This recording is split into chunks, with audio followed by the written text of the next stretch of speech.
A graça e a paz de nosso Senhor Jesus Cristo seja com todos. Amém. Graça e paz para todos.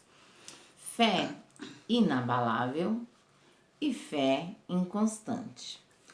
Lá em Lucas 6,46, Jesus disse assim: Por que me chamais Senhor, Senhor, e não fazeis o que vos mandam? Eu estava conversando essa semana com uma moça e ela estava me dizendo que ela já está no Evangelho há alguns anos, porém ela nunca recebeu uma palavra firme, uma palavra dura, uma palavra assim de Deus que confronta. Sempre foi um evangelho raso, ralo. E hoje no culto, nosso pastor falou justamente com relação a isso, sobre você ter constância, você ter substância.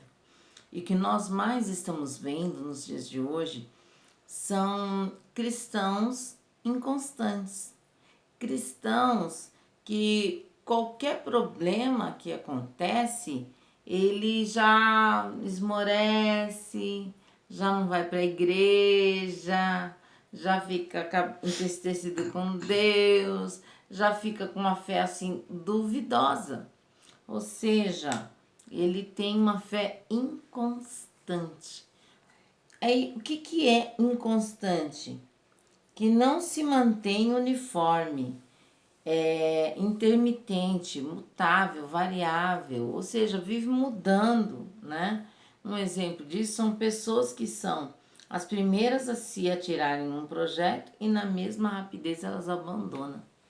A pessoa fala, não, conta comigo, pastor, tô aí, firmeza. E aí daqui a pouco, cadê a pessoa? Uma fé inconstante. A fé inconstante ela é dessa maneira. 1 Coríntios 15:58 diz assim: Portanto, meus amados irmãos, sede firmes e constante, sempre abundante na obra do Senhor, sabendo que o vosso trabalho não é vão no Senhor.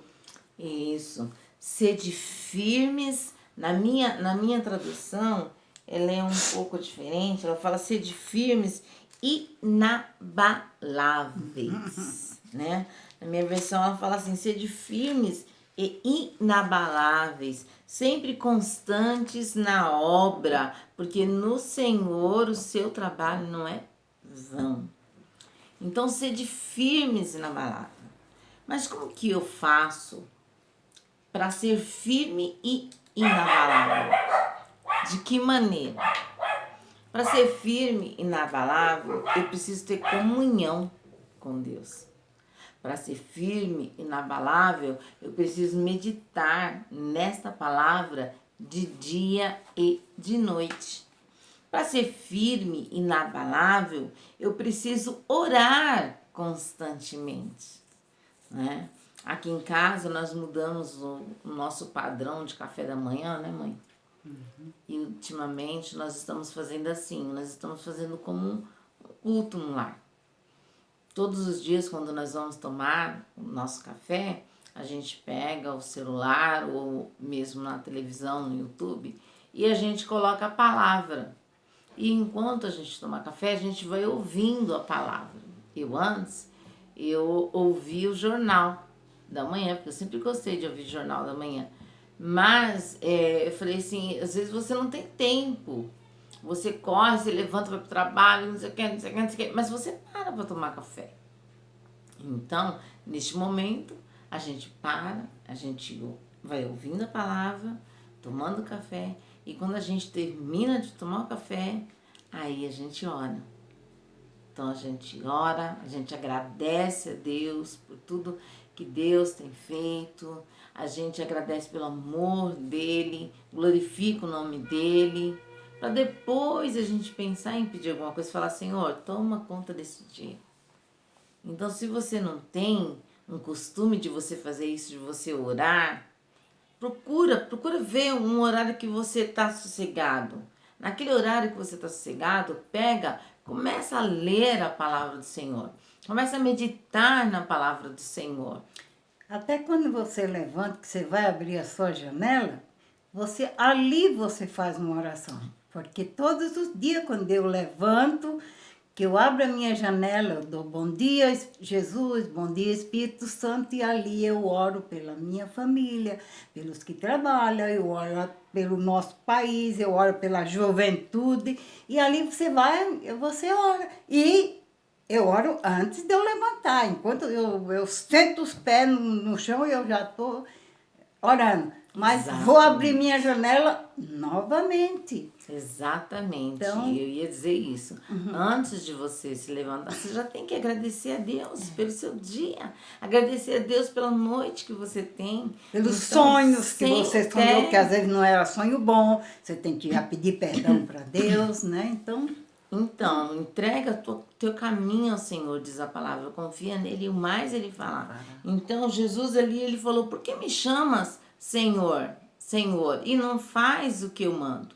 A palavra de Deus diz que a gente tem que orar sem cessar, né? 1 Tessalonicenses 5,17, orai sem cessar. A palavra de Deus diz que a gente tem que dar graças a Deus, né? Dar graças por tudo. A palavra de Deus diz que a gente tem que ser ali firme, você tem que orar, você tem que buscar a Deus. Você tem que meditar na palavra de Deus de dia e de noite, guardar ela no seu coração para você não pecar contra ela. Então, quando você não conhece a palavra de Deus, você não consegue nem orar, porque você não tem nem o que orar. Agora, quando você conhece a palavra de Deus, você começa a orar, você começa a falar da palavra, você começa a dizer tudo aquilo que tem na palavra e aquilo flui dentro de você. Então, tire um tempo com Deus. Pare de ser inconstante. Seja inabalável. Tenha uma fé inabalável no Senhor. Porque quando vier as adversidades, você vai estar firme. Você vai dizer como Paulo, se ficar bem tanto no pouco quanto no muito. Eu tudo posso naquele que me fortalece. Então, seja um crente, seja um cristão inabalável. Tenha uma fé inabalável. Pastor, né? Eu não sei, eu não entendo. Comece a pedir para o Espírito Santo entendimento e ele vai te dar. Começa a pedir. Lê 1, lê 2, lê 3, lê 4, lê 5, lê 6. Não importa quantas vezes você lê, mas todas as vezes que você lê a palavra de Deus, você pode ter certeza que coisas novas virão. Amém? Eu não sabia ler. Mas um dia eu vi uma pregação que o pastor ensinou sentar, pôr uma cadeira do lado e falar, Espírito Santo, senta aqui e me ensina. E foi assim que eu fiz. Amém. E aí eu aprendi a entender a palavra. Eu leio hoje, às vezes eu leio coisa que eu falo assim, nossa, é verdade, é isso aqui, assim, assim, olha, aconteceu assim, assim. Amém. Você aprende. É exatamente isso. Amém? Amém. E você vai ter sede. Você vai ter sede. Quando você começa a ler, você quer ler mais, e mais, e mais. Amém. Em nome de Jesus. Amém. Eu quero orar com você. Amém. Senhor, eu não sei como é que está essa pessoa, se ela tem lido a tua palavra, se ela tem orado, Senhor, se ela tem falado contigo, Pai. Mas eu quero pedir a Ti que Tu venhas dar direção, e que Tu venhas dar força, que Tu venhas mostrar a ela a forma como ela deve orar e como ela deve ler, meditar na Tua palavra. Em nome de Jesus eu te peço, Senhor, e eu te agradeço. Que Deus te abençoe e te guarde, que Deus resplandeça seu rosto sobre ti e tenha misericórdia de ti. Que Deus sobre ti levante o seu rosto e nos dê a paz. Amém. Meu celular ia caindo. Glória a Deus. Deus te abençoe. Amém.